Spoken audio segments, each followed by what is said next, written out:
This is Stephen Dominguez from the Science Faction Podcast, and you're listening to the BS Podcast Network. Enjoy. Hey, this is Susan Egan, Broadway's original Belle in Beauty and the Beast and the voice of Megara in Disney's Hercules. And you're listening to the Magic Our Way podcast with Wonder Boys, Kevin, Danny, Eli, and Lee. And they are a real slice.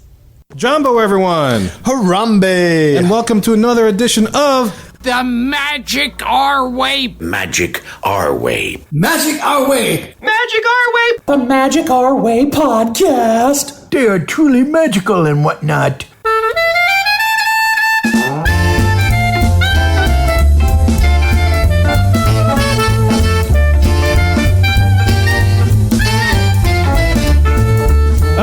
Asante San, everyone. You're listening to the Magic Our Way podcast from New Orleans, Louisiana, in the United States of America. We are artistic buffs talking about Disney stuff, and this is a show in which every opinion is welcome. MagicOurWay.com is where you can find us today. Lee is giving you some Epcot tips. Yeah. Anyway, my name is Kevin. And I'm Danny. And on the show, we follow the Disney concept of edutainment, where we focus on your entertainment, and along the way, you just might learn a thing or two. Hey. And as always, to join in our discussion, we have our resident comic genius from ivorycomics.com, Mr. Eli Ivory. How you doing, sir? I'm doing good. How you Wonder Boys doing? Wonder Boy. I'm ready for my Epcot tip. All right. I want that Epcot tip. I want to learn about tips. All that tip. Put the tip in. All the tip. All that. And the guy giving us the tip Is the Tippy Up himself. is the tip himself from Magical Moments Vacations, the Shaggy TA tip. Yep. Lee Lastavica. Let me tell you, when we had that intro right now and she said, you guys are a real slice, I swear I thought she was going to say we were real sluts. But I was like, what is going on? But Well, speak for yourself, sir. I kind of thought that's where it was going at first, too. God, I ain't never seen Hercules.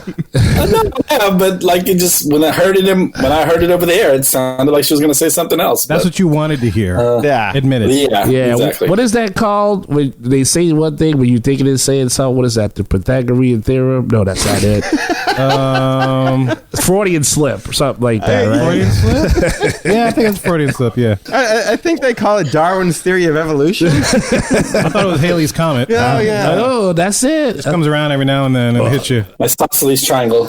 Well, that's a Wonder Boy thing to do. I like it. Man, you're on this Wonder Boy tip. I like that. That was a You like a Wonder cool Bread? term. I do. You do like Wonder Bread. Yeah, it goes really well with peanut butter. Ladies and gentlemen, this show is brought to you by Screwball, the Screwball peanut butter whiskey that it tastes so fine in your mouth. It smells just as good in your nose. This is really, it's really good, really smooth. Yes. Really Full smooth. disclosure, we are not sponsored by them, but we're open to options. We should reach out to them though. Yes, show at magicoverway.com. Let us know. But anyway, guys, look, we have a show presented by Lee. It's a travel agent show of sorts, and he's given us, some tips about Epcot. But I'm going to let him give you a little taste, or give you the tip, as it were, of what he's about to present. So, Lee, take it away, sir. Yeah, let me just give you the tip of the iceberg here. Yeah. So what I wanted to do is put together a list that I could give to travel clients who are traveling to Walt Disney World that would enhance their vacation. And it may be like, it could be, again, the little tip, little tricks, little trivia, some little secret hidden things that not everybody knows about. Just something to where as they're traveling, enjoying the attractions, enjoying the parks, dad or mom might say, hey, guys, did you know so-and-so? Or did you know this? Or did you know that? So this is kind of did you know for Epcot. And hopefully you guys enjoy this, and we'll be able to do the other three parks the same. So, yeah, that's the idea behind it, just to give you not an in-depth discussion, just a little piece of trivia, a little piece of history or information on some of the things that you'll be experiencing while visiting Epcot. And eventually, again, we'll do the other parks as well. Something you can show off with. Like, hey, did you know Yeah, this? exactly. Yes, exactly. That felt like more like the entire head than the tip. Well, this is just the tip of the tips. Okay. There's a lot more that are out there. Again, it's not going to be an entirely inclusive detail of every single detail at each attraction. It's just like, hey, did you know this about Test Track? And did you know this about Soarin' and things like that? Oh, that's cool. Looking forward to hearing Gladys Knight and the tips. Yeah, so, should be great. So enough of Lee's jibber jabber. Let's go discuss some magic.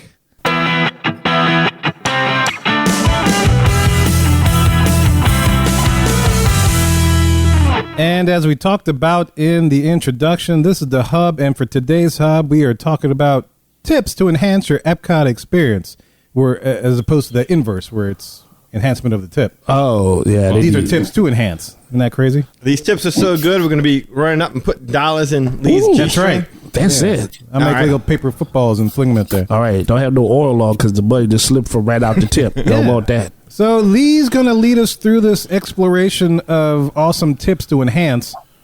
Lee, take it away, sir. Where are you taking us first? All right. Well, as I said, we're going to be talking about Epcot today, and I thought the best way to do this is just kind of into the park.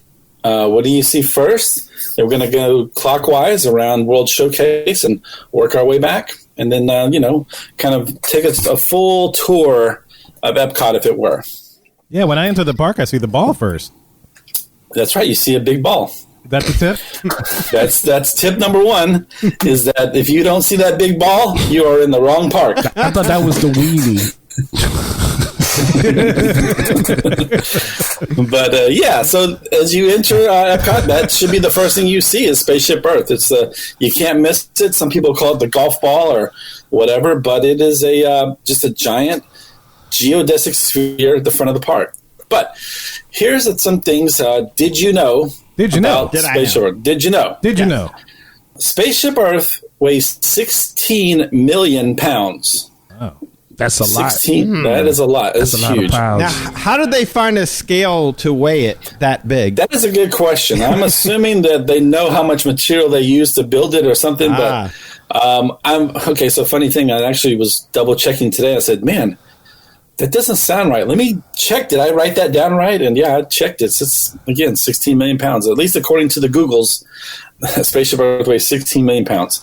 I mean, it's just funny, like it wasn't like 01, like 16 million and 1 pound. Right, or 15,999,999 pounds. Exactly. They just rounded it to 16 a perfect million. 16. That's great. Yeah. I don't know. Either way, I feel like I need to go on a diet. Me too, huh? Yeah. Your balls are too big.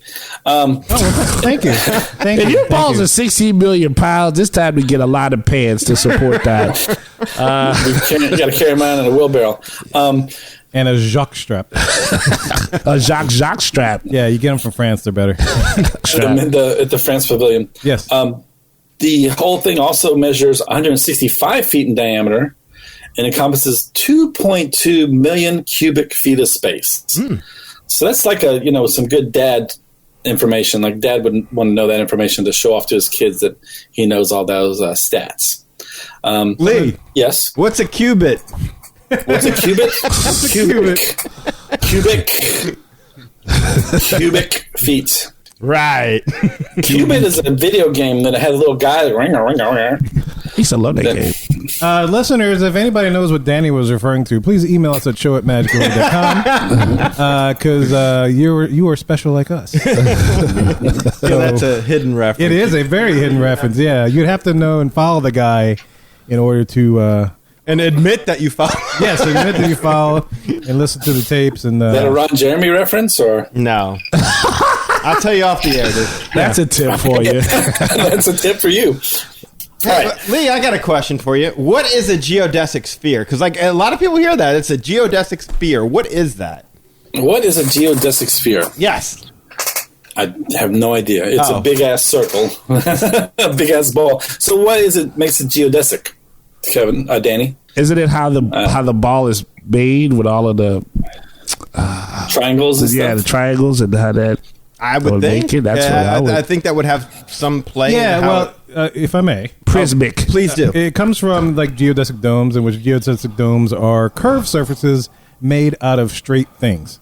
So instead, like triangles have straight sides, so instead of like using curved pieces, they use just a bunch of triangles to make like a curved shape. And so yeah, they took two of those domes together and they made a geodesic sphere, which is two geodesic. cool. Yeah, normally you hear it in geodesic dome reference and stuff. Like Montreal World's Expo had a geodesic. I think it was a geodesic dome. But yeah, basically just using straight pieces to make a So curved it's not, thing. yeah, and they're not curved pieces; they're straight pieces, but they use them in such a way to create a curve. Man, I just told you that. No, I just want to make sure I had it right. Stepping all over Kevin's knowledge. Too late now. I just want to make sure I knew I had, that way I could pass it on to my families. That's right. If they were to ask. I was close. I knew kind of, but I didn't have it explained like you did. Straight pieces for Kurt. Yeah. Do you know who created the geodesic sphere? Joe Rohde. Joe No, not Joe Rohde. This predated Joe Rohde. Oh. Columbus. Columbus. A little too far back, maybe. Wow. A little far back. No, there was a guy by the name of Bucky Fuller. Bucky Fuller. Bucky Fuller. Well, his real name was Buckminster Oh. Fuller. Buckminster. Quite a mouthful. That was too pretentious. Buckminster. Did he have a friend named Captain America? Yes, he did. Yes. Oh, cool. Captain America Meister. He was a Winter Soldier, and then he was the one who first came up with the geodesic sphere, and he was also the one who first coined the term spaceship Earth. Ah. And he did like a paper on it in 1968, and John Hinch and him became friendly, and they talked about it, and they wanted him to work on the park, and that's what they brought him in to do the geodesic sphere. But I never really caught up on what geodesic sphere means. I don't know. I'm sure I read it, but it just kind of goes in one ear. I mean, science. Yeah. It's all that stuff. In one ear, one out the other. In your ear. Yeah, if it's not on Breaking Bad, I don't pay attention as well. I like science. That was one of the reasons why Epcot was one of my favorite parts. Science, That's right, boy. Yeah. Hit me with science. Go, Mr. White. Polygons, mother. Yeah. What a monument to math. All right, a couple more things here. There are actually two spheres that compose the actual attraction of Spaceship Earth. They have the one, just the actual sphere going around, and then they have the second sphere is all the triangles that are attached to that inner sphere. They're about 2 feet out from the inner sphere.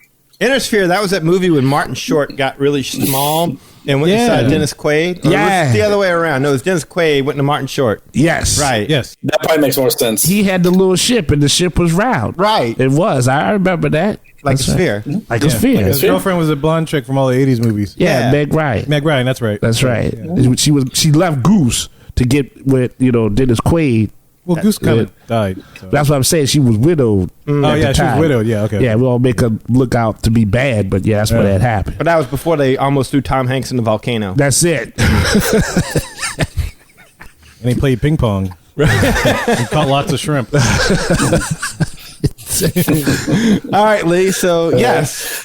Inner Sphere. And so you've got 2 layers, and then those triangles, there's a 1-inch gap between each triangle, and that funnels all the rainwater that hits Spaceship Earth into the World Showcase Lagoon.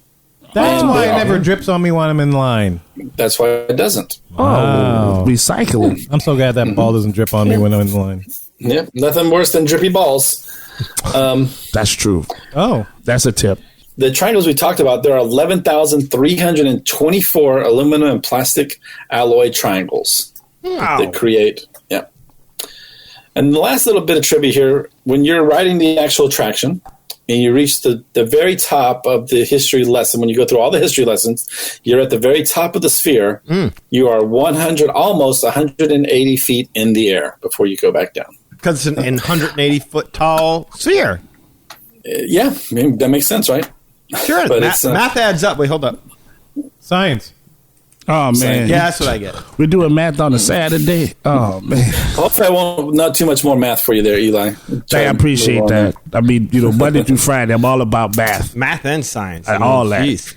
All that binary. But, yeah, Saturday is Zeros tough. and ones, huh?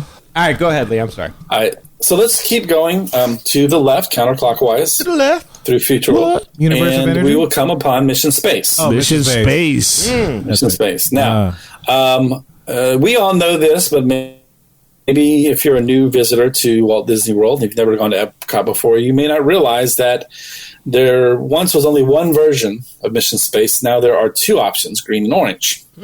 Orange is the most intense ride, has simulated G-forces up to 2.5 Gs. This is actually the only attraction in Walt Disney World that contains barf bags. Yeah, that's a G thing, baby. That tells you all you need to know. Well, Lee, Go ahead. wait, where did you say you found the G spot? Well, I'm still looking. Oh, yeah, okay. I thought you said to the left. Put some flour on it and find it. Clockwise. Oh, good. Clockwise to the left. That's a kneecap. Go ahead. I don't think I've ever reached the kneecap. Don't Sensory kneecaps. sensory overload. Yes. They're too rough though. Then you'll need the barf bag, and you don't want that. No. Yeah, that's a good advertisement for how tough your ride is. If you have a barf bag already waiting for your guests. I didn't know this until I looked it up, but okay, so originally you had the one version, which was the crazy version that everyone got sick on and that was not good for a family attraction. So they converted half of it to green and half of it to orange, or left it the same with the orange side and converted the green side to where, you kind of just, your ride vehicle just kind of moves side to side. It doesn't, have the centrifugal force and things like that. But they actually, when they did it, they designed it so that they could turn it on or off. So if they wanted to, Disney could make the whole thing green. They could make the whole thing orange. They could do it any combination they want. So even though they converted, half of the ride to the less intense version, they could go back to being at all intense if they wanted to, or they could again go back to making them all, less intense if they wanted to. I did not know that. Wow. I did not either. I learned something today. So, did you know? No, I did not know. And you didn't know. Did not know. I did not know. That's cool, right? So if you have a cast member that wants to take revenge on people, Like a switch. yeah. Flick. So be nice to the cast members. That's another lesson there. Give him a tip. Yeah. Give them a tip. Be nice to them because they can really you Might have up. a code V. Yeah. A protein spill, as it were. Yeah, I was going to say, protein like, spill. Oh, yes. it's mutually assured destruction because if you vomit, the same class member who's like, hee, I got to clean that up. What if they're on That's the way right. out? They got their last 2 weeks. And they're just like, I do whatever. So then they're like, I ain't clean that. I quit anyway. Okay. Okay, and final thing, and I wouldn't actually put this into a tip sheet for my clients, but just for the Magic Our Way listeners, if you don't know this, the reason why they changed the attraction is because actually 2 people died on the attraction because it was so intense. There was a 4-year-old boy who had an undiagnosed heart condition and a 49-year-old woman who suffered a stroke due to high blood pressure. So again, they both had some pre-existing conditions that caused that, but I mean, that's a pretty intense ride when it kills 2 of your guests. So, there's a reason why they changed it to green and orange, which I kind of wonder, so is orange still like as intense as the original? Well, orange is the new black, I think. Yeah. No, I don't know. I don't know. I never rode the original. I don't either. So I'm Yeah. too chicken to ride the orange, so I don't know. If there's a risk I'm going to be sick, Mission Space is not the attraction I'm risking it on. I'll risk it on Star Tours. Yeah. For sure. To see C-3PO up there, I'll risk it. Risk it for the biscuit. Yeah. So, all right, well, let's move on. We're going now to Test Track. Okay. We have probably talked about this on a previous show, but it is the fastest attraction in Walt Disney World.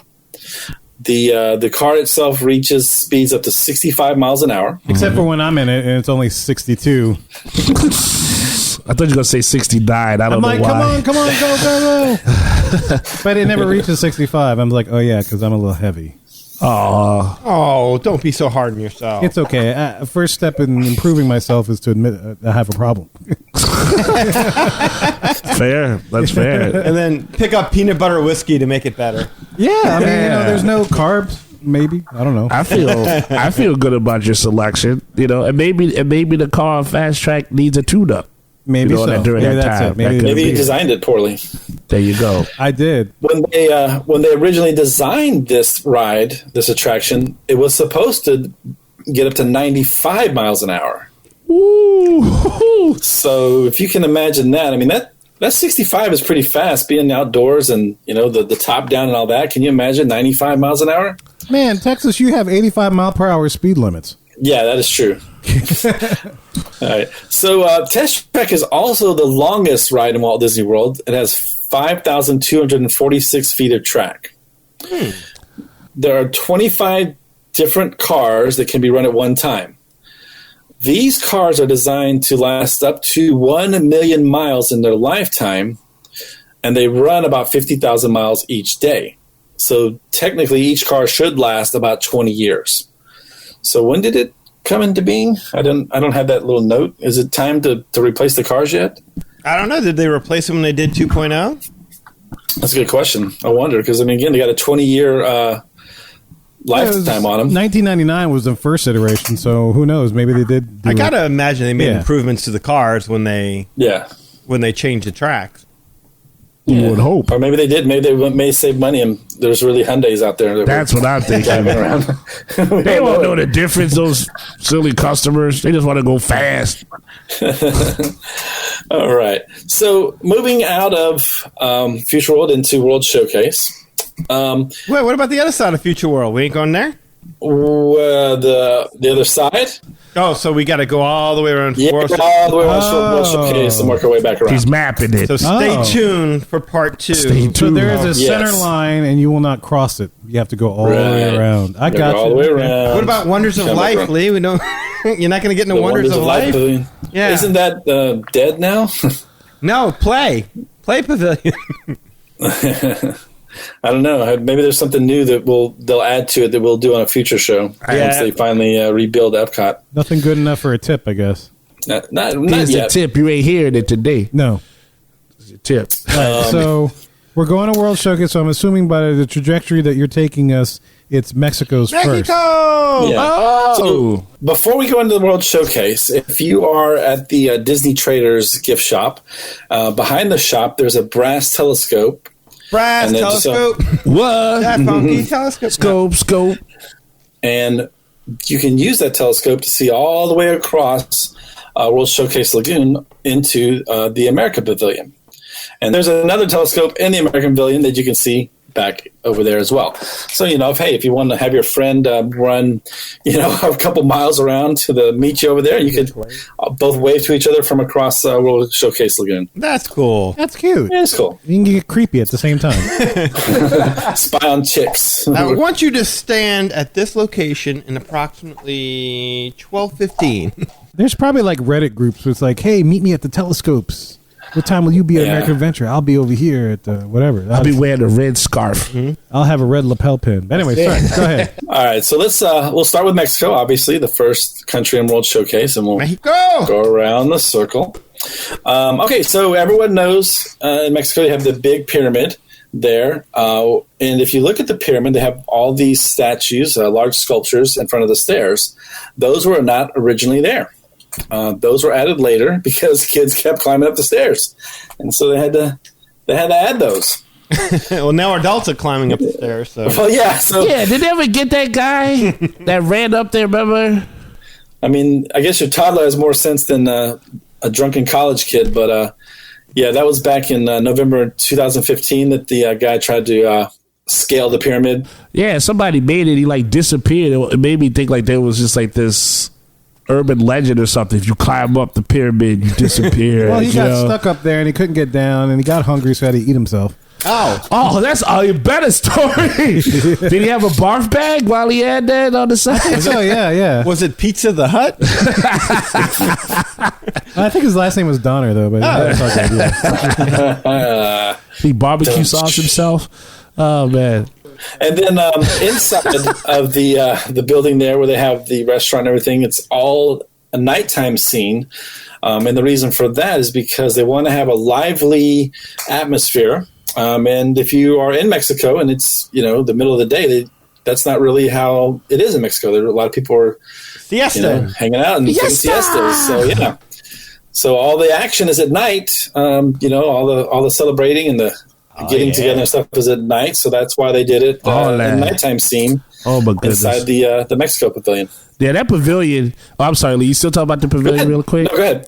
No, I remember we went one time at night when we rode the Three Caballeros. Remember that? And there was a mariachi band that played.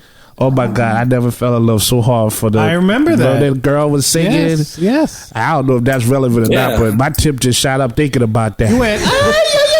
Yeah. She was singing this one song, and we were chilling out, because the pavilion it's pretty big, and then nobody was there at night, and I remember that because you looked at the woman, and you're like, "Remember me." This big black man over here. Whatever. That's right. Ernesto de la brother. What's happening? Ernesto de la brother. Ernesto de la ghetto. No, it's Ernesto de la brother. Let me talk to you. What was she singing? Oh my God! She sang a Selena song. I want to say at one point. Selena. Oh my gosh, she was so beautiful. Anything for Selena's. I remember that. You were quite smitten with I that was one. smitten. I remember that on that trip. Probably in his mind, she was singing Selena, but in reality, it was like Guantanamo. She was singing something for a quinceañera or something. There you go. It sounded beautiful. It sounded like she was only singing to me. But okay, go ahead. All right. Yeah. I always joke when you go to a Mexican restaurant and, they have the mariachis there. It's like, you can tell where all the white people are sitting because the only two songs they know to ask for are La Cucaracha and La Bamba. So, Well, who don't love La Bamba? if they sing one of those songs, that's some white folks sitting over there on that table.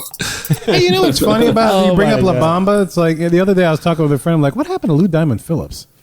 I think he died in a plane crash. That movie was great. That's the last time I saw. Nah. No, he was in the Big Hit, wasn't he? Yeah, he was in the Big Hit. He was the bad guy in the Big Hit. He's There you been in Outer Limits. I mean, he doesn't have starring roles like he used to, but I've seen him in a few things. Is he on Cameo? Should look for him. Yeah, maybe we should. If I would totally be like, hey, I would. yeah, I'm on it. give me some Chavez.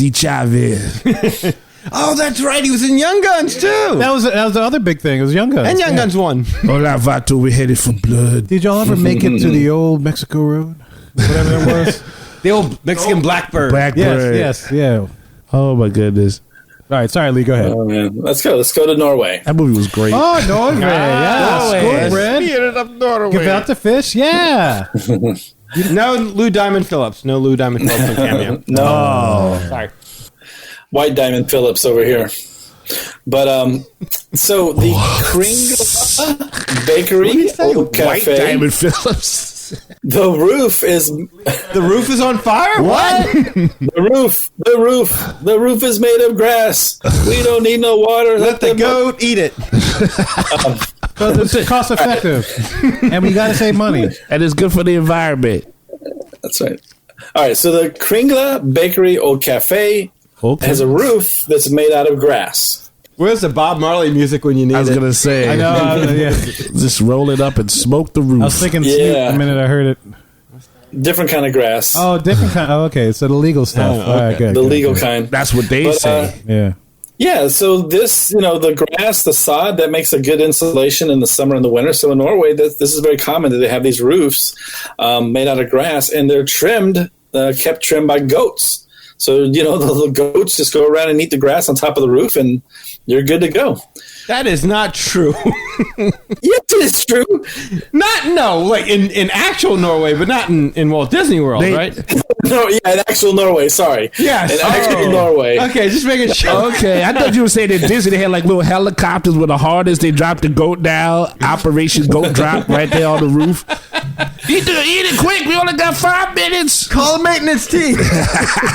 Hurry, Billy Goat's trying to escape. Yeah, Mary Poppins comes out singing the Billy Goat song from Sound of Music. No, in the Norway Pavilion, cast members are responsible for the maintenance. You might even see them up there trimming the grass with some little hedge clippers and stuff. But okay, it's got a little sprinkler system and everything. So yeah, they want to keep that grass lush and green. So, but it is actual grass. It's not AstroTurf or anything like that. It's actual grass. It's actual grass. So the cast members of the goat. Yeah, the cast members of the goat, the greatest of all time. Got a cold goat. Grass is getting too high. This is Joe Clark saying put some locks on the doors so nobody can get out while we trim the roof. Need some roofscaping. Yeah. You should just get some guys from Mexico. They're right next door. Just come on over and. Oh, dude, that is not. You got your job. You want to take care of your country, don't you? Send your letters to lee@mmvagent.com. Is that what it is? Well, I wonder what the Lee@magicourway.com. No, I don't magical travel vacations. Kevin at magicourway.com. Anybody but me at magicourway.com. It's like the Jungle Cruise. If you like that joke, I was Lee@magicourway.com. If you didn't like that joke, I'm Kevin at magicourway.com. All right, so how about China? China. China. So the circular hall, which is it's the prayer for good harvest. It's a exact half-scale replica of the same building that's inside the Temple of Heaven, which is located near Beijing. No, man, the Temple of Heaven is Bourbon and Toulouse, and the girls got magic fingers, man. I've spent a couple of days in here myself. Yeah. Oh, man, when they walk on your back. And Oh, man, that's right. nice. All right, I'm sorry, go ahead. All right. Well, as you enter, there's 4 red columns decorated in gold representing the 4 seasons. And if you stand exactly in the middle of all the 4 columns... seasons. Shoo up. Doo-wop. Well, if you stand in the exact center of all those columns and you sing some doo-wop, you will hear your voice echo, but no one else in the room will hear your voice. So the acoustics are such that you can only hear yourself. Interesting. In the middle of that room. So if I stood there and I go, I want the knife. What? Please. I would only hear myself. Yeah, you will only hear yourself. No one else will hear you. And nobody else. That's fun, actually. In China, no one can hear you echo. Inside the China Pavilion, the streets and pathways are purposely built very narrow to give you the feeling of walking around a crowded Chinese marketplace. Well, who doesn't want that? Especially during COVID. I want all the crowding. Yes. All the narrowing. So all that. Archers, that's who don't want it. They're going to leave in the middle and be like, screw this noise. It's too packed. One night in China. Shoot, I Facebooked them. I was like, you think that's bad? You should see a New Orleans grocery store with 2 storms in the Gulf. Oh, man. wow. You ain't Yeah, kidding. man. I couldn't even buy baby shampoo today. Like, I'm like, what is going on? Like, y'all buying everything. We're going to motorboat 2 storms. We're going to motorboat 2 storms. Man, all that social distance, that went out the window. People needed their water. Social distancing my ass. Give me my bottled water. Everybody in New Orleans is like, COVID, I'm sorry, you're going to have to wait. We got 2 big-ass storms headed our way. COVID, you're going to have to sit your ass down over there. No, don't even get up. Sit your ass down. We're going to the store. Yeah. So you better hang on. COVID's like, don't worry about it. I'm going to be here the next 2 years. Yeah. So I got you. I got you when the storm's over. That's fine. Go ahead. I'll be waiting. I was going to say, one of my favorite stories about China, and Lee, maybe you could tell me, because I remember hearing this, but I don't remember the whole story behind it. But there was a Prince Vin or something like that, who was just like Ving Rhames? Ving Rhames, yes. And he got in the ass by 2 hillbillies. And China, no. I was like, kind of fables you listening to? Tarantino's Fables. Good one, actually. That's good. Yeah, there was a Prince Vin, apparently, who's this like tyrant who the people got tired of and hung or something like that. Oh, no, I don't know the story. So every building in China or something like that has to have a representation on him to remind people of what happens to tyrants. And there's one building particularly that has representations of this Prince Vin along with these animals behind him. And I can't remember what the animals represented, but I heard this story a while back. Prince Vin. Yeah, and I could be saying the name wrongly because it was just a story that I heard. Well, I need to check that out and see if so, because that's a pretty cool tip. Oh, wait, no, I'm sorry. I just looked at Prince Min. I said it wrong. The man seated on the hin of the roof of the Nine Dragons restaurant is Prince Min, a 3rd century ruler who was hanged for his cruelty. It is customary to install an effigy of him as a warning to other tyrants. The various animals that are positioned behind him, they're there to keep him from escaping. Oh, wow. His spirit. That's That awesome. is so messed up. That's awesome. So isn't that crazy that on the That is roof nuts. of that building, Oh, wow. you see a representation of somebody about to get hung in the Disney park, and you just didn't even realize that. Well, we kind of did see a representation of that. We talked about it on the last show. Oh, that's Yeah. right. You know what? But this one's about to be hung. The other one had been long hung. Long dong hong. For all you 16 Candle fans out there. Long dong hong. Are we still in China now? Oh, my Well, we're God. kind of just In the, yeah. okay. So they got to go too then, I'm guessing. I'm sorry, Prince Man canceled. But, yeah, because Yeah. he's a real dude. Yeah, and he really did get hung. Yeah, but I mean, it's okay because animals are watching him, so it also enforces positivity towards animals, I guess, is good things. I like how they cut off his escape route. Like they're right behind him. Like you can't go nowhere. No, off the roof or through off us. the roof or hanging on the end. Damn, that's a cool story, though. That is a cool story. All right, go ahead, Kat. Lee. I'm sorry. All right, so let's move into Germany. And Jawohl. yeah, there was supposed to be an attraction here that would recreate a Rhine River cruise. Yes. I remember. Oh, Das Boot. No, that would not be a good attraction to be on. No? Hey, that's my people. I prefer Das Butt. I do, too. Oh, that's that club in the east that Eli likes to go Yeah. to. Yes, right next to Club Eden. That's right. You get a cafeteria and a dance at the same time. So, due to budget constraints, the attraction never came to life, but the space is still there. So, if you go to the beer garden restaurant, there's a mural there, and if you kind of knock on that wall, you'll hear the hollow sound. That is the space where the attraction would have been built. Hello, no can come in. Hello. Dave's not here. Hey, you ruined my Rhine River ride, man. Dave. Hello. No, Rhine River attraction, no here. No. I just want to see there was an attraction there. Come on, please, let me in. Let me see it. Speaking of the beer garden restaurant, the restaurant itself serves 26 miles of bratwurst every 60 days. Miles. 26 miles. Wow. That's a marathon, buddy. It's a marathon of sausage. That's good food out there. My wife's nickname for me. Yeah,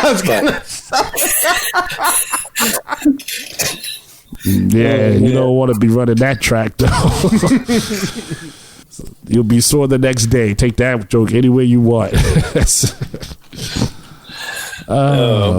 Okay, yes. So they feed a lot of people. Moving on from the marathon of sausage. They cure world hunger. Right. And Italy. Now, wait, that's it? That's all you're getting with Germany? Sausage. Wow, good Lord. A marathon of sausage and an empty ride? That's it? I thought you were going to talk about like the beers or the... yeah. I thought he was going to talk about the statue of St. George or the pickle tree or something. Tell me about the pickle tree. Pickle tree is like, so it's like a Christmas tree with a whole bunch of pickles on it. They hang them on there? They hang them on there. That's like a thing that's supposed to be a German tradition.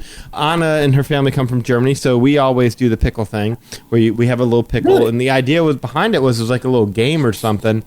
And I don't ask me exactly what the rules of it were, but I think you had to like hide the pickle in the tree somewhere, and the first person who finds it on Christmas Day gets to open the first present. Oh, so it's just one pickle. No. They have a whole tree of these things, but you buy them. Oh.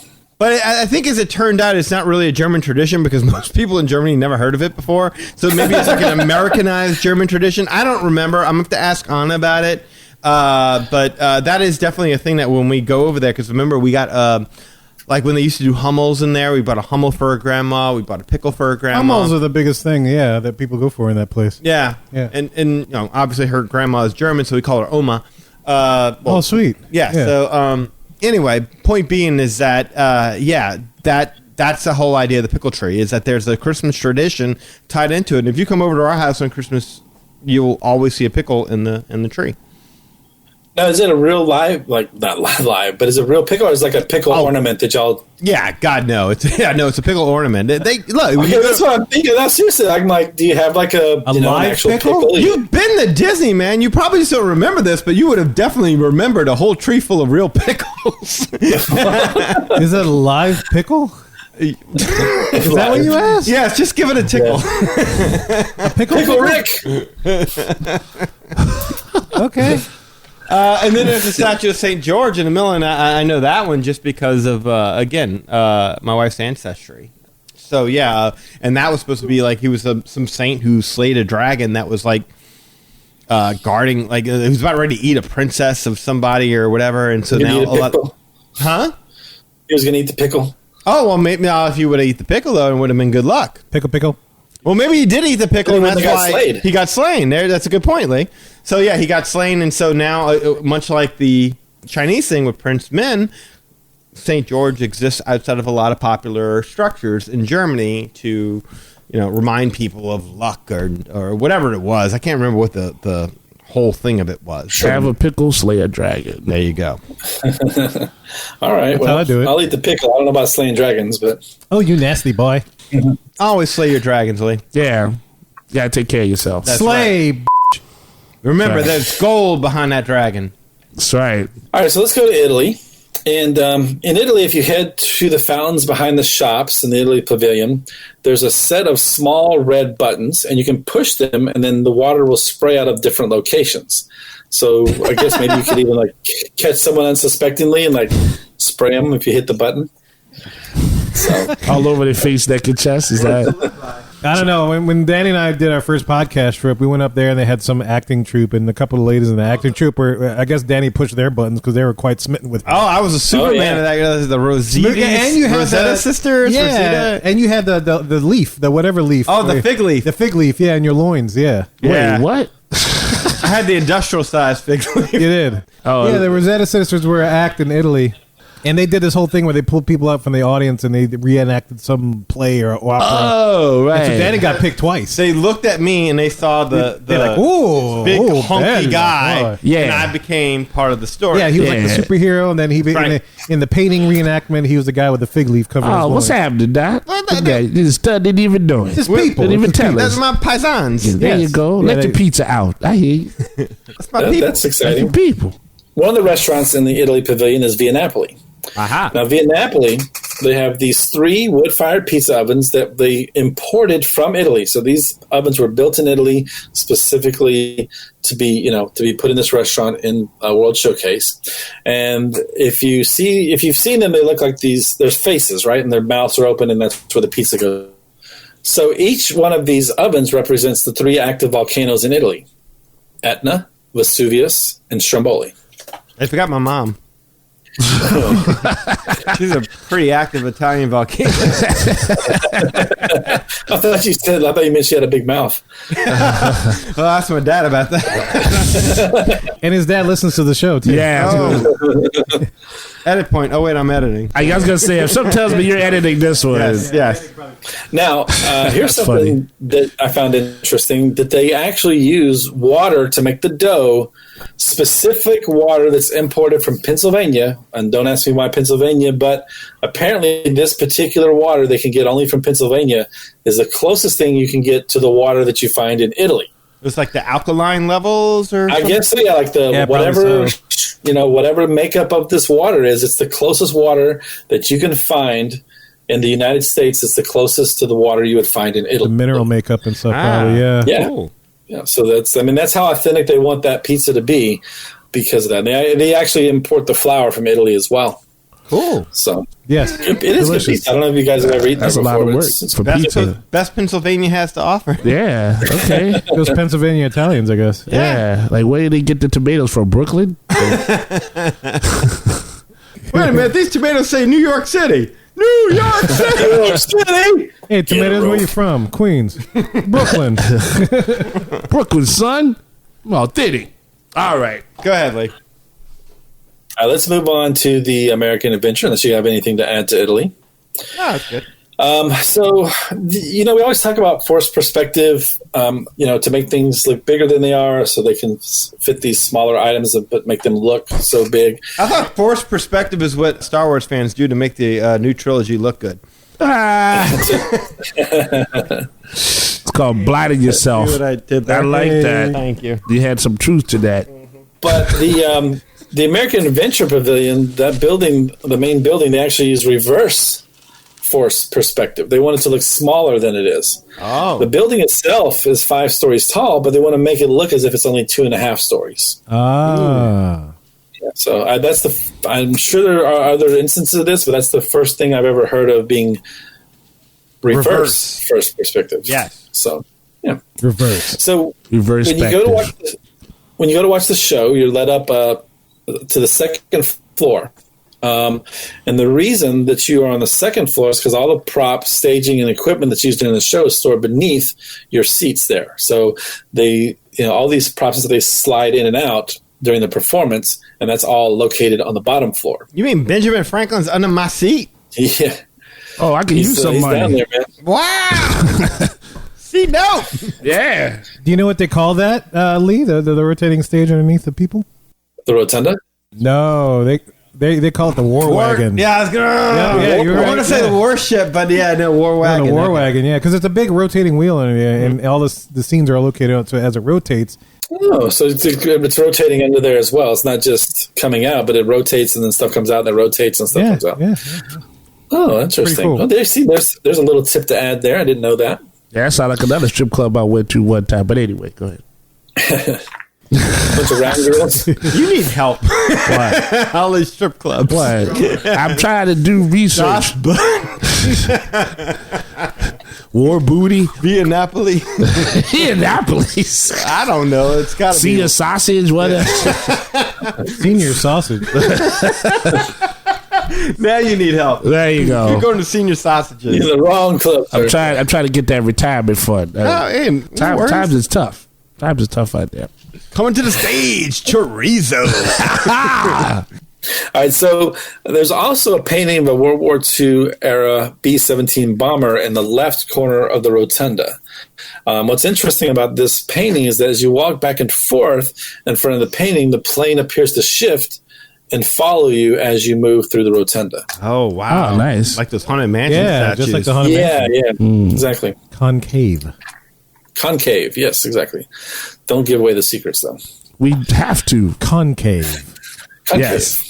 All right, so in Japan, we're moving on to Japan. Oh, one of my favorites. Japan. How's my mustache?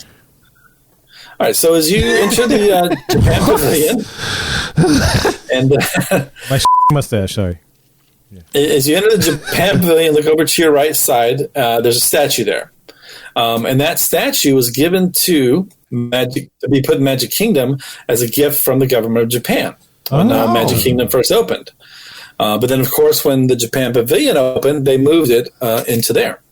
Okay. So that statue was originally in the Magic Kingdom at one time. Oh, no kidding. I did not know that. Me either. Is this same statue that we find in Magic Kingdom together? I see. Oh, I never married. Master would like to see you now. About the statue. I was waiting for you to return. Hey, face me, coward. Tomioka! Yogi. And scene. All right, so the Japanese pagoda has 5 stories. Each story represents an element from which the Buddhists believe that all things in the universe are created. So that would be earth, water, fire, wind, and sky.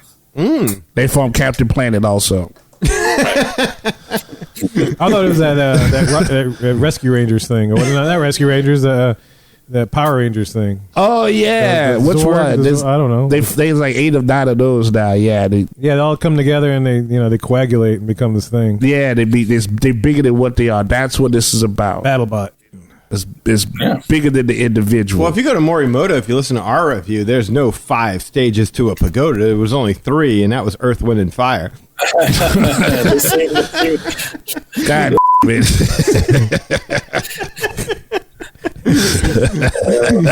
Do you remember Yeah. that time at Morimoto? Aye. Yeah. So, Danny, do you? I would think that you would know about this. That in the back of the gift shop, Mitsukoshi. Yes. Yes. You can purchase sake there, right? Yes. Yes. I do. Yes. I like to purchase sake there. Me so thirsty. Me would drink long time. I don't know why I laughed at that. That's not right. It went with the title of It the did. business. I like that. Yes, I'm a Full Metal Jacket fan. exactly. I didn't go I'm straight not an race. Asian humor fan at No, all. I love the culture, but Yes. that went right with the title. So yeah. And a 2 Live Crew fan. What? Get it? Go ahead, Lee. And there should be some cast members back there to help you, choose what would be the best sake for your preference. No, that'd be pretty awesome. I'd be like, hey, I'll trade you some sake for this book with geishas in it. What do you think? Oh, you're going to trade your comic for You should just left one just to leave it there. That'd be cool. Yeah. Sign it. I'm sure there's a bookshelf over there somewhere. Just kind of leave some on there and Yeah. That's not a bad idea. Just put your comic up there and just see if anyone catches it. And be like, oh, wow, look, Project Geisha. This is great. How much is this? Oh, And then a parent comes back like, excuse me, my son just purchased a book about a Japanese prostitute fighting crime. I need to talk to someone. They're like, oh, well, go to ivycomics.com. Talk to that guy. But wasn't that cool, the fighting scene in there? Here's some free sake to make you forget that whole experience. Eh? All right, so Morocco is next on our world adventure here. shawarma. And Shawarma. And belly dancing. now, Yes. One belly dancer. Yes. Are you covering that really quick? Are you covering that? I think you got it covered. No, I want to step on your toes. All over his face. No, it's But if we give it the tip, step on that belly. By all means, please. What's the? Oh my goodness! What's the restaurant? What's the restaurant? The Marrakesh. Restaurant Marrakesh. Very good place. Very good place to get some food and stuff. But the belly dancing is top. One belly notch. dance. It was one belly. It was one. They should have had. If I would have a complaint, they should have at least 5 that come by your area, do a little belly dance for you. While you really close. Well, we just need to send the Magic Hour rider next time we book a ADR there. But it was a good experience. Like I kind of felt like I was in an Indiana Jones movie or something. Yeah, especially with the bad dates. It's one of the most beautiful pavilions. It really is. Yes. Marrakesh. Cool. Not Marrakesh. Morocco, Morocco is yeah. one of the. Yeah, you can really kind of get lost in there. Tangerine Cafe is awesome. Tangerine Cafe. Yeah. Oh, Spice Road Table. It's incredible. God, it's Yes. delicious. It's a great place. One of the best views for illumination. This is true. Now, of course, like each country has different, they have ties back to Japan and stuff like that. But Morocco, from my understanding, is the only pavilion where they actually sent their own Yes. architects and designers and people to actually physically be there to build everything at Morocco. Yes, that is correct. Yeah, I remember hearing that story. Yeah, that makes sense. And they always had one broken tile because it wasn't supposed to be perfect Yes. because only Allah could do. Oh, go ahead, Lee. Yes, every mosaic has at least one flawed tile in its design because for religious beliefs, they dictate that only Allah can create something that's perfect. Only Allah could be perfect. Yeah, so they made specifically imperfections in the artwork for that.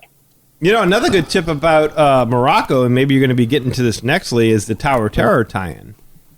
Yeah, that's I can go to that now. That's one of those cool little things that you maybe don't notice or you didn't think of, but when they built the Tower of Terror, it was visible, on the skyline from the skyline of Morocco. So they built it in such a way, and the shape and also the coloration on the backside that it blends in with the skyline of the Morocco pavilion. The backside of Morocco. Yeah, the color, the shape, and also that's a good Foo Fighters CD. If you ever had a chance to listen to that album. But I mean, that's a huge detail. Like, what if you were, they didn't want to take you out of the element of Morocco to see, some roller coaster, quote unquote, in the background. So they shaped it and colored it in a way to blend in with the skyline. Yeah. One thing I was going to say is that, we talked about nighttime World Showcase, and I don't know if we mentioned this or not, but all the pavilions all have the lighting and stuff at night. There is no lighting on the buildings in Morocco, again for religious reasons, that they do not illuminate the temple in Morocco. It stays dark. Are you kidding? Now it says my understanding is that there's no lighting for the temple in Morocco. So maybe some of the other buildings are lit up, but the actual temple itself, it's not lit up at night. Okay, cool, man. I didn't know crazy, that. yeah. That is kind of nuts because I'm kind of used to seeing Everything, yeah. Yeah, when you look around, it's like, look, all the countries the silhouettes were lit up at night. They seem to be the most true to the actual country and the religions in Morocco than the other pavilions. Cool. So for this last one, this is something I would definitely not include to my clients, but one of our listeners hit me to this. Apparently there's a top secret hidden penis shape in Morocco. As you go to the back of the pavilion, past the gift shops and the place that sells the fezzes and stuff like that, you turn right, there's an attachment to the building that looks like a big giant penis. But just the tip of it, right, Lee? No, the whole thing, dude. Balls and all. No. Really? Yeah, I got a video. I got a YouTube video if you want to check it out. Maybe you can put it in the show notes or something. But can you just take a picture of it and like send it to us? Like, can you just? Well, the Herchers were there. Maybe we can text them and say, "Hey, man, How go did check you this see out." a picture of a hanging out of a building? Yeah. How do you ask? No, it's not hanging out. It's on the side. So imagine like a rocket ship on the side of a building, basically. it's not hanging out. It's discreet. Oh, it's discreet dick. It's not like all up in your face. It's just like It's not a hidden Mickey. It's a hidden Dickie. Oh, that's cool. Dickie, that's a good one. Hey, Hershey's, I don't know if you got some spare time in your day, but if you can you take the kids to go check out the Hidden Dickie? Yes. It's not sticking out. and bring the extra wide lens. Yeah. It's dormant. It's a dormant dickie. But I mean, I watched a YouTube video about it. It's not like super obvious, but when you see it, you're like, yeah, that's it. That's it. It can't be a Never go full All dick. right, fine. It. Okay. Send us a damn. I ain't trying to see a picture of a hidden right now. I was worried about that. I'm sorry. Was Senor Sausage's place enough for you? Oh, my bad. Wait, are they talking about the thing on the side of the building? They're talking about something on the side of the building. You want to circle You it? found it, Kevin? I got the picture of it. Oh, I got it. here. Okay, cool. Great. Go ahead, check it out then. I'll post in the show notes. I'll post a link to this article in the show notes if you want to see it. If you want to see it, and judge for yourself. Oh, wow. Okay, I can see the confusion, but it's still not a dick. It's a head. Yeah, it's obviously circumcised. It does look ridiculous. Yes. I could see the confusion. It suggests. No way. It suggests. That's hilarious. Like, so you just that's what we coming to now? Just Why are we trying to stop somebody from being hung in the Haunted Mansion when there's a big thank you. That should be a show. Right. Hidden obscenities that should be stopped at Disney, but is not being talked. Taking pictures with huge okay for children. Splash Mountain? Terrible. Terrible. Sends a bad message. It's just about procreation. That's what we're going with there. All right. Well, I mean, judge for yourself. Next time you're in the Morocco Pavilion, check it out and see what you think. It's close. Yeah, I mean, it's something, you know. I can see why people would take it that way. I don't think that's what it's. Oh, I'm sure it wasn't intended, you know, but yeah, maybe it's one of those things, you know, like they always talk about the how the illustrators sneak stuff in there and, you know, stuff like that. So maybe it was, maybe. Well, you know, there is a hidden vagina in Avatar Land. I mean, that spore that you stroke and with the labia. Well, that's not hidden at all. That's just out there for you to stroke. I mean, there's a little bush around it, but Hey, look, I don't care. I don't care what y'all say, but one thing I learned from Ghostbusters: we don't want those two to meet. Yeah, not at all. Don't cross those streams. No, I would So know. the Avatar spore meets In the Moroccan phallic penis. mass hysteria. Mass hysteria. No, and the Empire of Gozer will come and. wow, no. you would get an alien stoned We can't. big creature that spits out spores all over people. Yeah, Wow. keep them in separate parks, damn it. All right. We don't need any more of this stuff. We got double Yeah. hurricanes headed our way. Why was nobody protested that? I mean, That's granted, funny. you know, it's a penis. I'm cool with it. I'm comfortable with my sexuality too, but my point is, if it's like this is a family park and we don't want anything to promote this and the other, I mean that's straight promoting in your eye right there. That's along that wall. That's in your eye. In your eye, facing, making shit. Oh, now you don't need a telescope to see that. All right, so let's go to France. And as you move from Morocco to France, you'll notice that the pavement becomes darker between the two countries. And this is meant to represent the Strait of Gibraltar. Even though the actual Strait of Gibraltar lies between Morocco and Spain, it's, you know, since you're going to the next country and that's next to Morocco, that's what they did. But that's what it's meant to represent, the Strait of Gibraltar. In France, you have the Eiffel Tower. And this is a 1/10 replica of the actual one in Paris. And when they made it, they actually did use the same blueprints of the true Eiffel Tower, which was created by the engineer Gustave Eiffel. They used his actual blueprints to create the Eiffel Tower in the France Pavilion. And this is actually also one of the only buildings that you cannot access in World Showcase is the Eiffel Tower. Which would be cool. I mean, maybe because it's small, right? It's not as big as the true Eiffel Tower, but that would be cool to be able to go up in it if you could. Well, some idiot would just climb it. You know it. climb it. If they're dying to climb Mexico, anyone can climb, Remy. Oh, wow. All right. And then that's all I got for France. I got one thing to add to that. I got one thing to add to that. They actually use bird deterrent. Ah, yes, you're right. I read that. I didn't include that. Yes. So they don't ruin the perspective, right? Right. That's exactly it, because it's a forced perspective. It's 1/10 the size. So in order to go ahead and make the forced perspective seamless, you can't have a large bird land on your tiny Eiffel Tower. A giant pigeon. Like, it's attacking the giant pigeons. It's the birds in this bitch. So there you go. That's true, because they dropped a big deuce on the Eiffel Tower. It just covered the whole thing. That's bad. All right. So UK.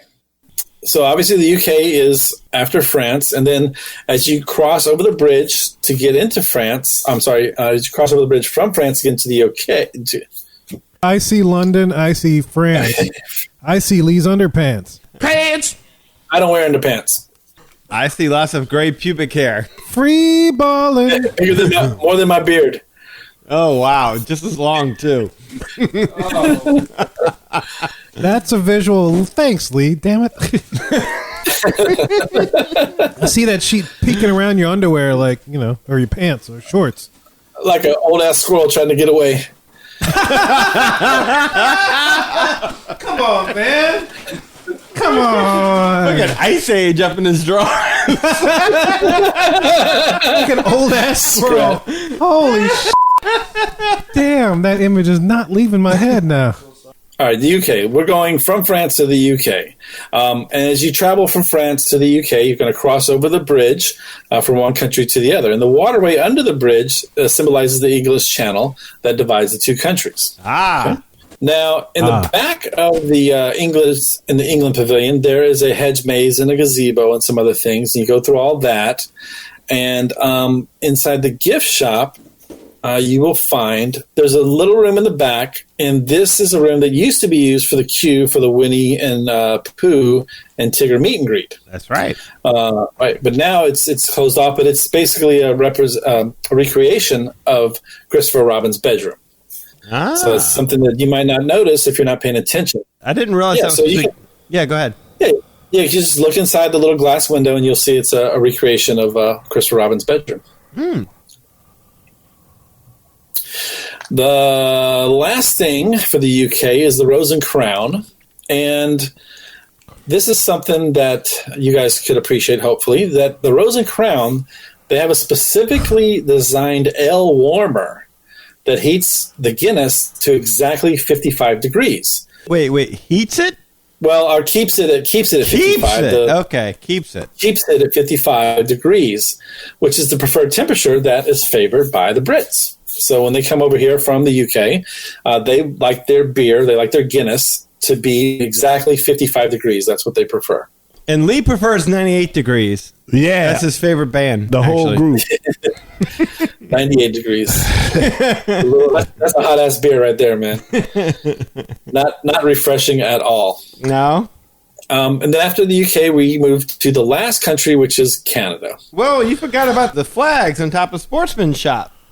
Ooh, okay. So tell me about that. Did you know, Lee? Did you know? Did you? No, I did. Did you know? I did not know. Okay, so technically there are like 4 countries that make up the UK. It's like England, Scotland, Northern Ireland, and Wales. Okay. 3 of those, though, are on the windows of the Sportsman's Shop. And it's England, Scotland, and it's Northern Ireland. And so you see the flags of all 3 countries represented there. But if you put all 3 flags together, and again, excluding Wales, because Wales was not included in this for whatever reason, but if you put all 3 of those flags together, what do you get? Underpants. That's what I was going with. The Union Jack flag. Ah, that's cool. So, like, you say you put them together, like you look at it from an angle, or what do you mean? No, I mean like you stack them one on top of the other. Oh, okay. And you get the Union Jack. That's cool. Oh, okay, yeah, okay. So okay. They're like, well, we don't need you, Wales. Dun, dun, dun, dun, dun, dun. Yes. Huh. Okay. Well, I did not. I'll have to look for that next time. I didn't know that. Do it, Lee. Cool. Flags. I'm all about the flags. Get that flag, boy. Flag football. You let your freak flag fly. You let that flag fly. All the fly. Flag. In the fly. Unity. Come on, Lee, move it on. All right, let's finish up with Canada. Oh, Canada. La la la. Canada. There's 3 totem poles on display at the Canada Pavilion, but only one of them is a true, genuine totem pole. That's the one in Morocco. no, Danny, that's the scrotum pole. Oh, that's Oh, shit. Yeah. Yeah. Tell Mrs. Claus about that. Sorry, Lee. Go ahead. Yeah. Apparently in Canada, things are a little bit bigger because this pole is 30 feet tall and weighs 700 pounds.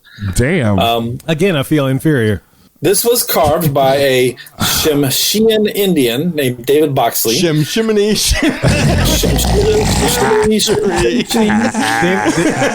David Bowie? Modern poles got to make them. Modern poles. David Boxley. David Boxley is the Tsimshian Indian, and this totem pole depicts the traditional story of Northwest coastal Indians. Top of the pole depicts the story of the raven tricking the chief of the skies into releasing the sun, moon, and stars from the carved cedar chest. The other 2 totem poles are just made out of fiberglass, basically, but that one is actually a true wooden totem pole, hand carved by this Indian David Boxley. Good job, David. Yeah, it's pretty impressive. He's got an impressive pole. I will say that. I mean, he put together a very impressive pole. Not just any stripper can slide down that. And did I do it again? I'm sorry. I got to get out of here. No, you don't. We're going to keep you here. Dude, I got to go. I got things to see. Where are you going? I don't know. We're talking poles and He's going to the totem pole go to lounge. the totem pole lounge.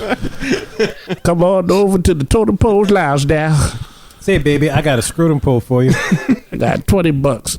All right, Lee, sorry, go ahead. All right, so I'm going to include this, but I'm not sure what's going to happen with it when illumination goes away. But It's gone. well, whatever replaces it ultimately, right?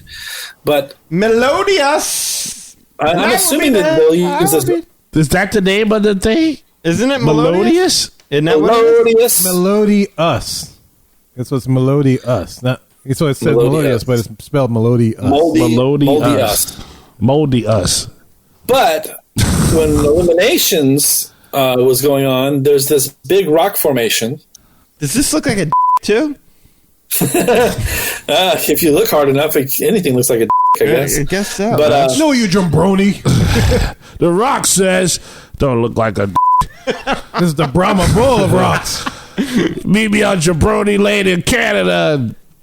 The corner melodious and big owl.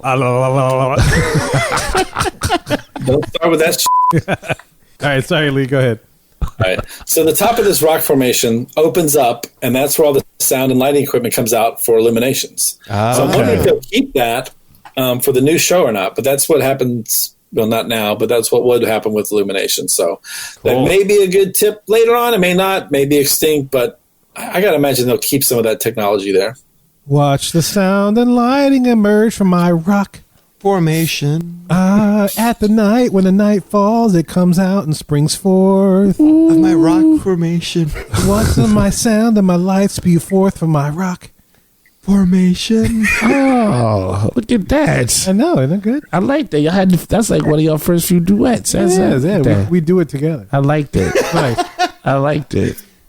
That was smooth. My though. part was easy. I just said formation. I know, but I mean, you had you the know, timing. You have to have timing. Oh, And the in my pants number, I just said in my pants over and over. So you had the in my pants roll on that one. I think that was perfect. That was good. Well done. Well, good. I'm Well glad done, to be sir. in your pants. Thank It you. was it was like a mellow moods thing that just happened there. Yeah, it was like easy listening, 102.9 It was. FM. I didn't even want to say. I just wanted to. I was bobbing my head, kind of. Available Like, in 3 yeah. states and 48 states across night at night. You were at the Totem Pole Dance Club, weren't you? I was in my mind. I was Ray's Boom Boom Room. That's where I was. boom, boom, boom. Let me look and say, hey, Hey, All right. Come on, Lee. All right, so we're moving out of World Showcase back into Future World. Wait. You're forgetting another good tip here, Lee. What's a good tip? What is it? Because since we're in Orlando, we're in Florida, and when we're like standing there on the precipice of the World Showcase, if you will, Daddy. The precipice. To my left is Mexico. To my right is Canada. What is the significance of this, Lee? In the middle. America's right. America's in the middle. It always goes back to that. Where you at? In the middle. Left country, right country. Who's the in the middle? In the middle. All right. Sorry. Go ahead. Life's not fair. What is the significance, Lee? So would it be that America's in the middle, which is That's true? exactly it. Yeah, because Canada's on top, then America, then Mexico's at the bottom. That's exactly it. So that's how it works out. Is that you start off in Canada or Mexico, either or, because that is what America is. The America Sandwiched by, if you will. Sandwiched by. is the power bottom. Yeah. That's a good sandwich. Power bottom. Like Oreo. Who's the power bottom? Mexico. I think we're power middle in that equation. We're getting double penetrated in that equation. I need to go find that mariachi girl. Well, I don't know how to follow that up. Let's just go to Soarin'. Just work your magic. Give him the Soarin'. tip. Now, not this attraction because the one in California came first, but the one in California, the design was inspired by Mark Sumner's Child's Erector set. So he's, Mark Sumner, the host of Double Dare, he designed Soarin'. I love that awesome, show, dude. Remember they throw the balls at him. Did he have to slide down a giant mouth to get the flag before he came up with the erector set? And he was like, "Nice work, pal." So apparently I have gotten some information wrong. What happened? Oh, wait. It was Mark Mark Sumner? Sumner, the host of Double Dare, did not invent the Soarin' Double mechanism? Dare. How well do you know your friends and sister? Capture the flag. Oh my God, that was a great show. All right, help me out, man. What are you trying to find? What? No, I'm asking, is it not Mark Sumner or is that... It's Mark Sumner, yeah, Imagineer, the Rector set. Yeah, You don't that's him. trust your own. Yeah, I was going to say, you did. Well, no, I mean, I did, but you guys know more than me, so when you said that, I'm like, oh, shit, I I'm spelled it making wrong. a joke. Double Dare. The was a guy that joke. do Double Dare was this other guy. It was Mark Summers on Double Dare, but it's actually, yeah, you're right. It was Mark Summers. Okay, so it is a Mark joke. Sumner. Are you sure you're not drinking? You Just just eliminate- realize that our job is to add color to the commentary. No, it is. I get it, but I'm like, wow, did I get that wrong? Because you were like really aggressive with that joke, like you dumbass. I didn't Mark say you Sumner. dumb. Did I say you dumbass? And No, but that's the way it felt. Like, oh wow, I really messed Did that I one up. All right, sorry. I apologize if I was forceful in that joke. I thought I was just being funny. No, you went through. You were like, I know him. He was on Double Dare. That's that Double Dare. That was Double Dare on that something. You just make it Lee a No, we all it is. we just went. We just took the name and we went somewhere. This is prison love, Lee. Yeah, It's prison I'm love. ready. you in the middle like America. It's nothing but prison love. You know what prison love. Yeah, The cream in the middle. Don't drop the soap. just It's that prism yeah, love. just lay down and just take it. Not prism love. It's I said prism. I meant to No, say you prism. meant prison. Oh, I meant right. prism, but I said prism. It's That's like all right. kind of colors of love. Just hold the Pruno. All right, Lee, go ahead. All right, while you're on Soarin', your flight number is 5505. The reason for that is because the attraction opened on May 5th, 2005, or 55-05. Oh, 5. O'Reilly's. All right, so this is a tip that I would like to include, but things have changed. But keep it in the back of your mind just in case things change back. So there's Soaring Over the World and there's Soaring Over California. Used to be in Walt Disney World, we had Soaring Over California, and there's a scene where you're flying over this golf course and the golfer hits the ball and it flies towards you, kind of like a 3D effect. And my tip was you could bring a golf ball from home, have it in your pocket hidden, and when that scene came up, you pretend to catch the golf ball in your hand, and then you give it to your kid. So, again, that movie changes back and forth, so maybe you'll get lucky and it'll come back and you can use that to your advantage. It's just a cool little tip to do, a little trick to play on your kids and things like that. So, anyway, right now you can't do it, but maybe they'll bring back Soaring Over California one day. Well, you mean you could like bring a bucket of water or something like that for when the whale jumps out of the orca. Yeah. Orca whale. When he jumps up, like, Yeah. you can, oh, look at this! I got a bucket of water with a trout in it. Yeah, you could just make some Roman candles and shoot them at your kid during the fireworks or something. You could do that'd be that. cool too. Man, there's that one scene where they like throw dust at you. You remember? Like, you could do that where you just walk over. Yeah, And just have a little pocket full of sand. No problem. yeah, all the sand on me. What a journey we took. All right, let's move on to Sunshine Seasons, which is the little food court area in the Land Pavilion. Love it. Yeah, and this is something I'd never noticed, and so I'm gonna have to take a look at this when I check it out. But there are actual 4 separate sections to dine in, and they're all themed after different seasons: so summer, spring, winter, and fall. So if you look at the decor and the color combinations they use, there's 4 different seasons in Sunshine Seasons. So Nice. it's not really noticeable when I saw it, but now that I think about it and I saw some pictures of it, I'm like, oh, okay, well that makes sense. The orangish colors for fall and the lighter white colors for winter, and so. Winter, spring, summer, or fall. We have food for all. And we'll feed you. Oh, Yeah, yes, I will. oh, Lord. You got a grill. Real. That's priceless. That is. All right, let's go to Living with the Land, which is, of course, a boat ride through the land, garden, greenhouse. And someone, I'm sure, has pointed this out to you at one point, but just in case you didn't know, the produce they grow there is actually used in various restaurants throughout Walt Disney World. Oh, every time I ride that ride. Oh, it's using the garden grill. Yeah. Yes, it's that and hydroponics. Yes. Yeah. Hydroponics. Yep. Hydroponics. Hydroponics. I love that. As you go past the scene where there's a house in the back, if you notice the mailbox is painted with the number 82 on that. That indicates the year that Epcot opened in 1982. Yep, that's correct. And the little dog from, the little dog's there. Yeah. Yeah, exactly. That dog. And there's also some buffalo and prairie dogs in the desert scene. These animatronics were actually supposed to be used in Magic Kingdom for an attraction that never happened called Western River Expedition. Very good. Yep. And then, which was apparently a boat ride through the Western Desert, which I don't understand how you can have a boat ride in the desert, but Imagineering. But so the Western River Expedition never happened, which that actually eventually becomes Pirates of the Caribbean. So those animatronics ended up being on the farm scene. And also that dog is the same dog that appears in Carousel of Progress and Pirates of the Caribbean and Magic Kingdom. Is actually modeled after Walt's own real-life dog. And this is the last thing, the Seas with Nemo and Friends and that giant aquarium. That main aquarium is 5.7 million gallons. Gigawatts? Great Scott! And let's bring this all back to the beginning. That 5.7 million gallon tank is large enough to hold Spaceship Earth. Yeah, you fish, Marty, in the future. They're assholes.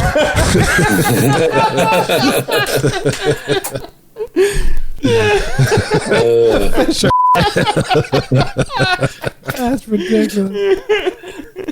Yes, the tank at the Seas with Nemo and Friends can hold the ball. It's a huge tank. It can cup the ball gently in its aquarium-like graces. I want to say actually because the tank at the aquarium in New Orleans, I'm pretty sure is It's big, but I think it's big, not that big. Yeah, I think the one in Epcot's at least twice as big. Yeah, because you could go upstairs, and that's what I think is cool about it. Yeah. Like I know you can stand by Turtle Tuck with Crush and look at it, but I think it's cool. You go to the upstairs part, you kind of look down on everything because I mean that's a whole walking area in itself, and it's pretty chill and comfortable. It's so cool because it's so big, man. I dig it. Yeah. It's like a whole it's bigger than any aquarium I've seen. Well, you eat the coral reef and you see the people swimming in there, the fish. neat. I mean, that's just that's a great place to take kids. Yeah, and the fish are then like, oh my god, I can't believe you're eating my cousin. Why are you traumatized? surprising me. That's right. Watch. Daddy slowly lifts the fork to his mouth. Right. Don't break eye contact. This bite ain't gonna be as good if you don't look at me when I eat your cousin. It puts the seaweed on its skin, or else it gets the sun again. Look at me, Trout. Look at me. Yeah. Oh, man. You don't get that at Nine Dragons. One last thing I wanted to mention, and it's not there anymore, so it's obviously not including the tips, but when I was reading this stuff, I thought this was so fascinating, is that in Future World, there is a section called, or fountain called, the Fountain of Nations. And this fountain, when it was open, when it was christened, they brought in representatives from 29 different nations, and they each brought water from their country. And they poured it in the fountain. So all that water, combined, and it's, all these different countries combining together and world peace and harmony and all this kind of stuff. So I just found that so interesting that they would do that, to take this water, because apparently it's hard to get water from, from Italy. I don't know how they got it from these 29 other nations, but they found a way, and they, and put it all in this fountain together. So Did you say Fountain of Nations, Lee? Fountain of Nations. That's correct. Okay, you said Fountain. So my data says no. So I'm holding in my hands right here the Imagineering Field to Epcot at Walt Disney World. And right here it says that at the center of Millennium Plaza lies a fountain that expresses much of what Epcot is all about, the World Fellowship Fountain. Fellowship Fountain. World Fellowship. Fellowship. I got a fellowship. I got a mellowship. No, that's interesting, because I've always known the Fountain Nations, but I was looking at this FloridaProject.com website. And it says, let's see, the Fountain of Nations, at one point known as the World Fellowship Fountain, received an update, and so on and so forth. So I don't know if they changed names somewhere in there. I don't know. Jim Hill, maybe he can help us, but it's probably one and the same.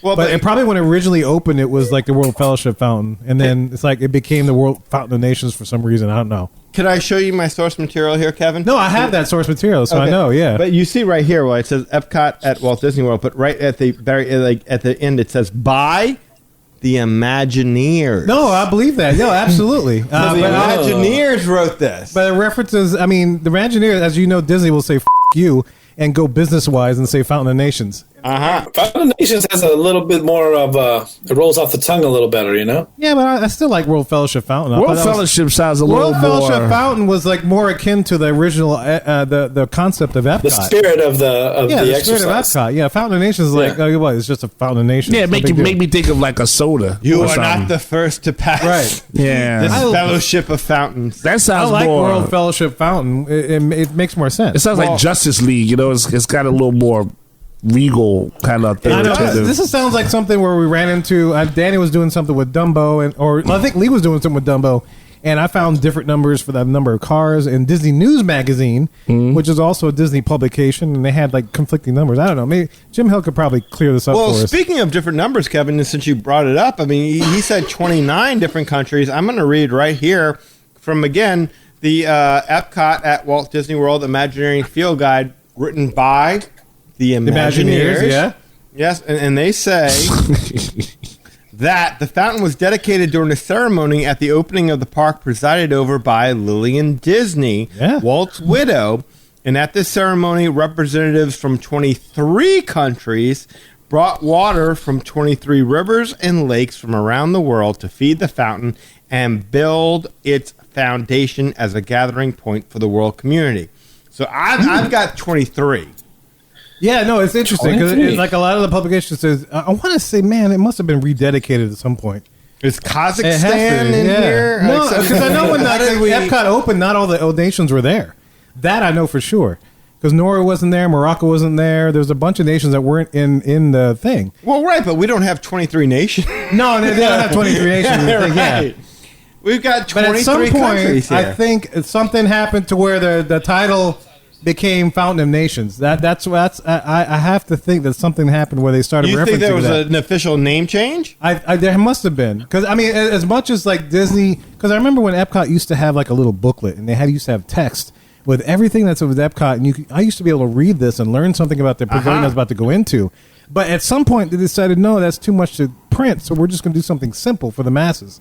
And it was almost like an Astroworld type map, Six Flags type of map, and it didn't have all the information in there.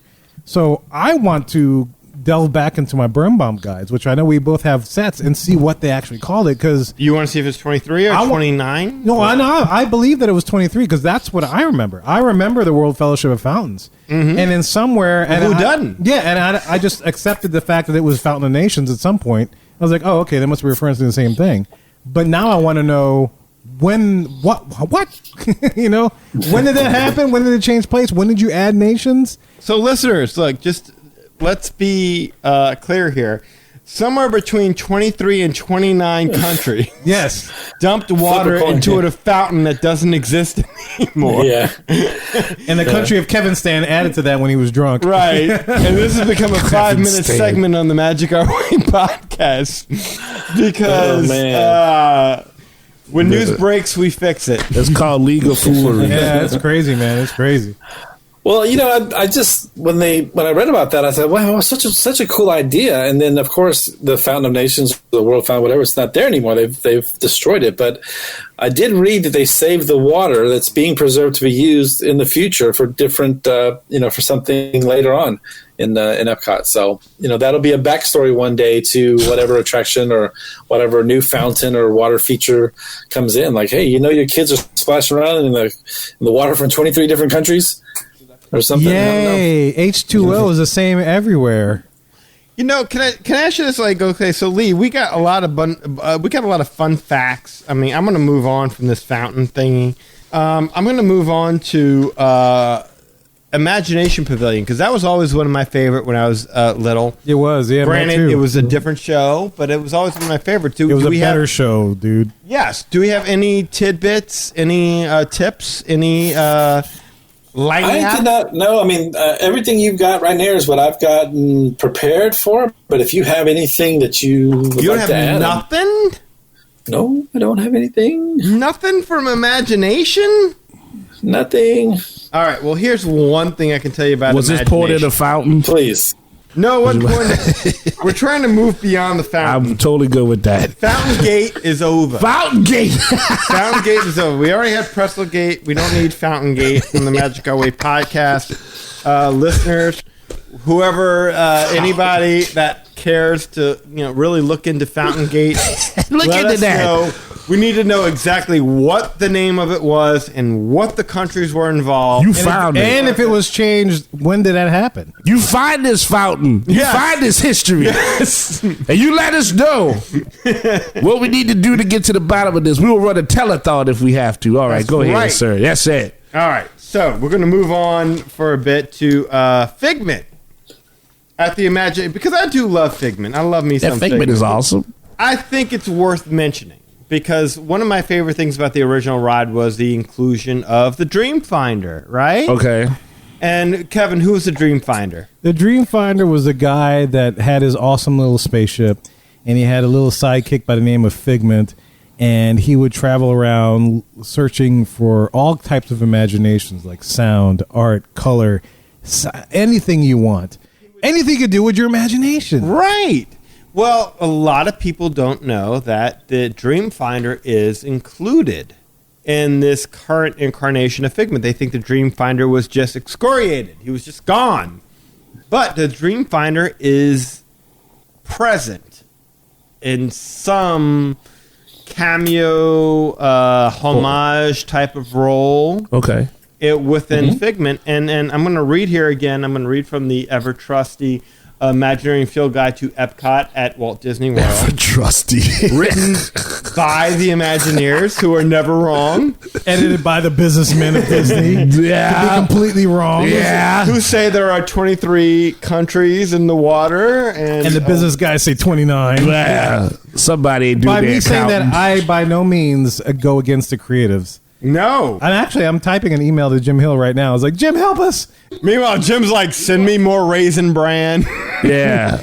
Maybe I'll answer. Yeah, we need the truth, man. I Disney. want the truth. We need the truth. We need the truth. I hate to see it when there's a fact and then it's split between. I'm Can I tell you sorry. something? This is like Narcoozy Nick. Yes, it is. Like, he appeared once and never again. Yeah. And I'm like, what the hell happened to Kuzanik? And everybody's like, who? See, we dig too hard. All right, so I'm gonna point this out to you right now. So for those who are bummed that the Dream Finder is not a part of Journey to Imagination, here's what I can tell you: that if you take note of the names on the office doors at the Imagination Institute, you'll find one labeled Dean Finder, which is a not so subtle reference to the venerable Dream Finder. Nice. Anything to say to that, Lee? That is fascinating. It is absolutely fascinating. Thank you. Well, I'm glad to hear that he gets some love, though. That's what's important. You find him dreams. Lee, look, thank you for all these tips, man. These are all great. I know we had some things. You had a bunch of things. We found some conflicting things that we're hopefully going to get some answers to, guys, for a future show. So make sure you stay subscribed because it's going to be awesome. And look, we're going to tell you how to stay subscribed to us in just a little bit. Well, can I just say one more thing, yes, Kevin, you real can, quick? sir. Listeners, y'all probably know a lot more hidden things outside of hidden Morocco penises and stuff like that. That please post it in our group. Yeah, so let us know. That way our listeners have the benefits. That way, again, then when they go back, they can be like, oh, something new to find, something new to look for. The master Mohican list, as it were. Y'all are all smart out there. And Lee did not give every... Lee was very judicious. It's only an hour and a half show. What do you expect? Well, he can only give you the tip. That's what we promised. That's what we promised is the That's tip. what you got. You got the tip. We only promised the tip. Not the whole shaft, just tip. I know Lee would love to tell us what was going on with Ellen. But there's no more Ellen now. There's no more Ellen. There's no more Ellen. Exactly. Right. So, I mean, I know he'd love to talk about Horizons. There's no more Horizons. Oh, God. Don't even. That's painful. That's painful. He could have talked about Frozen, but I mean, he got no time. He only could do so much in an hour. This isn't a retrospective. This is a current, if I'm going to Walt Disney World as it exists right now, these are some things that I can look for. That's it, exactly. And I can't tell you how many times Lee would text us, I wish I could talk about this. I can't. I wish I could. I can't. The fiber optics. Remember that? Yes. Fiber optics. Yes. I remember reading about that and how they used that to, lead into what they did with the Twilight Zone Tower of Terror marquee and stuff like that. Interventions. We didn't get into interventions either. It's all been raised. It's not there no more. Ain't there no more. What can you expect of Lee Lastavica but the tip? Just the tip. That's all. The tip lasted over an hour. And that's all we got. He had an impressive tip. He had a good tip, man. Good tip, Lee. Yeah. Good tip. That's it. And everybody didn't think you had the tip, but we knew you gonna put out all the tip because that's what you do is lay down tips. There you go. Lead the wow. Bam. Bulbous. Anyway, look, just a little bit. You're going to learn how to stay subscribed to us. You can hear more things. Hopefully, we'll get a resolution on there. All the facts that Disney's spewing forth with reckless abandon. So here we go. Well, guys, if you want to learn more about us, the Magic Our Way podcast, magicourway.com is the way to go. There you'll find our social media links, past episodes, and more. Also, if you want to get in touch with us, you can do so through the following ways to share your opinion. You can shoot us an email at show@magicourway.com. Leave us a voicemail via our SpeakPipe widget on our homepage, or call or text us. Yes, I did say text message us at 1-815-MOHICAN. That is 1-815-MOHICAN 669-4226. And of course, we got a couple guys to do things outside of the podcast. First of all, Project Geisha, which you will soon find at your nearest Japan pavilion in Epcot. Mr. Eli Ivory. Hey, Rob Liefeld here. Deadpool, Cable, X-Force, Domino, Marvel Comics, Image Comics, all of it. You guys, what is up? Eli Ivory. What a great name. Eli Ivory, comic guru. I'm here to talk about you. I am here to say, check out ivorycomics.com. That's right, you. Check out ivorycomics.com. ivorycomics.com. If you're not doing that, you're missing out. You're missing out. The Savages comic cannot be beat, cannot be surpassed. You need to check it out, experience it for yourself, and you know the story. It's all about the glory. Congrats to you and all the magic that you're making with your Ivory Comics, Eli Ivory, comic book guru. Check out ivorycomics.com, comic book guru, Eli Ivory, the whole package. Deadpool said to. Do it. ivorycomics.com. Right now, Liefeld out. So you heard Rob. That's the comic guru giving props to another comic guru. So you can always check out that Ivory Comics website where you always get a link to this awesome podcast so you never miss a beat or an episode. You can also follow me on Facebook, Eli H. Ivory. I'm on there as long as you're a real person, not a bot. It's all good. You can also see Project Geisha on Facebook as well. So just go to facebook.com/Project Geisha. Instagram, I'm on there too, EIvory504. Always clicking hearts and liking the likes. And if you want to follow me on Twitter, I can also be found at Hancock10166. So if you appreciate the madness, then you're just bringing me the gladness. And guys, if you want to book a vacation so you can go see Epcot and display all your Disney Dad knowledge, or Disney Mom knowledge, whatever, you could do so through Lee of Magical Moments Vacations. Lee, tell them how to do this, sir. Just give me a call at 832-431-1621. That's 832 Hidden Dickies. Please book a trip. 832. 832. Give me some money, please. Please. Oh, man. You can email me at lee@magicourway.com. Facebook.com/Lastivica Travel. You can find me there. LASTOBICA Travel. Instagram, you got a friend in Lee Travel. If you do any of that, we'll get you hooked up and booked up with Fountain of Vika. In addition, there are so many ways to support the show as a whole. You can find them all on our website, magicourway.com. Any way in which you can support the show is deeply appreciated. We also want to take a second and thank you for being a loyal listener, and we love hearing from our listeners. All opinions are always welcome to Magic Our Way Podcast, so make sure you get in touch with us today. So, Mohegans, ladies and gentlemen, we say Kwaharini. My name is Kevin. And I'm Danny. Magic out.